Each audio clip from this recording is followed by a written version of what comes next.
we're in here now, I'll tell you a little bit about the different society, in particular the classes of the society. And so there were three main classes to Viking Age society. The lowest of these classes are the trells, the slaves of the Vikings. And these mostly would have come from places like Britain or from Europe and places like that, because a Viking was not actually allowed to take another Viking as a slave.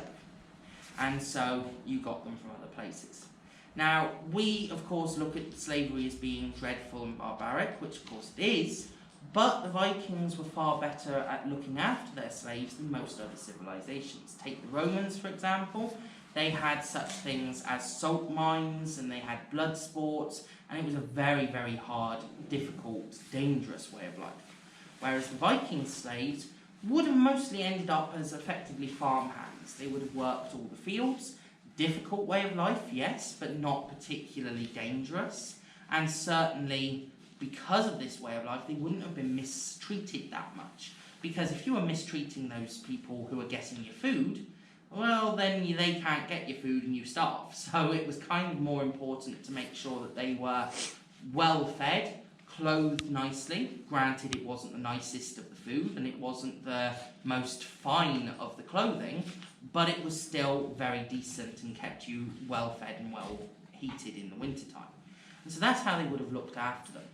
And also, the slaves wouldn't necessarily always be so, because they, in the wintertime especially, would have had quite a bit of freedom, because in the winter, yes, you've got to feed the animals, yes, there's things that you're going to be told to do, but there's far less work than there is in the summer months.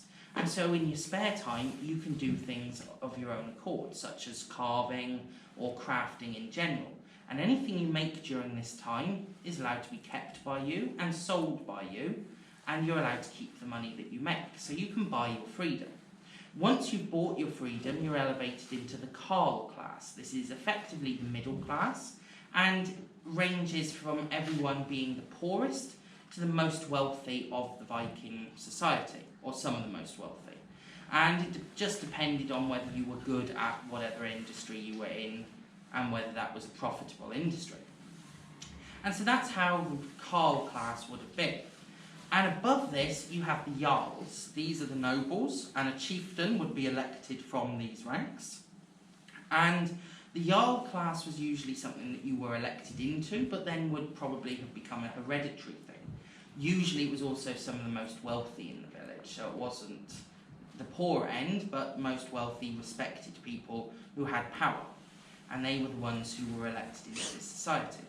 And so this is how the Viking class system worked. But if you're a Jarl, that does not mean that you cannot fall. And so if you end up in a lot of debt to someone, for example, the chieftain, you might have to sell your debt to someone else. This would make you a bondsman. Now you are almost to the level of a slave. You are still technically a carl, but you're only a little bit above it. Because if you were a bondsman, you could be ordered to do some of the more unsavoury tasks of the Vikings, such as an assassination, which would have been highly frowned upon by Viking Age people, because it's dishonourable to do that sort of thing.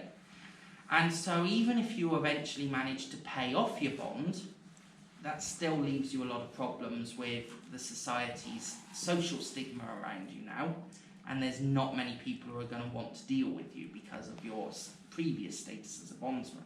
So within a few generations, the previous slaves' owners could now be bonded to the previous slaves' now Jarl descendants.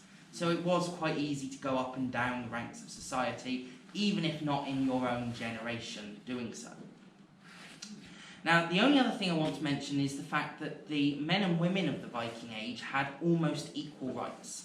I say almost because in normal circumstances, the women were not allowed to vote in the Ting, and this is really the only thing that they weren't allowed to do that the men were allowed to do.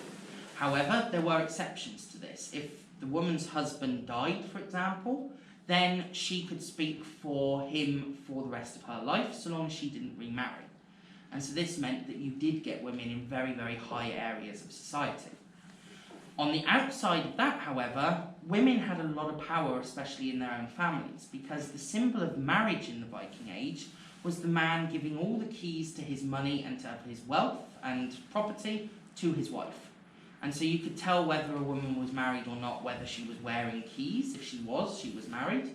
And if she wasn't, she was not married, and vice versa for the men.